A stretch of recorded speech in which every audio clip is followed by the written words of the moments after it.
Le dichiarazioni del sindaco di Due Carrare, che non ha manifestato fretta per ratificare il vincolo della sovrintendenza che ha salvato il Castello del Cataio e il suo territorio dalla costruzione del più grande centro commerciale del Veneto, hanno convinto il comitato La Nostra Terra e Lasciateci Respirare a presentare un esposto al presidente della provincia di Padova, prendendo spunto dalla legge regionale 11 del 2004. In caso di inadempienza del sindaco, il presidente della provincia può convocare il consiglio comunale oppure può dare un termine entro cui portare a termine l'iter.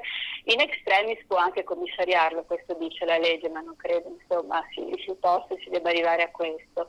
Il documento indirizzato al presidente della provincia Enoc Soranzo fa riferimento al piano degli interventi che il comune di Due Carrare avrebbe dovuto adottare il 24 maggio dell'anno scorso. Il piano degli interventi è scaduto da molto tempo, da un anno e mezzo, e sarebbe dovuto essere rinnovato entro maggio 2017.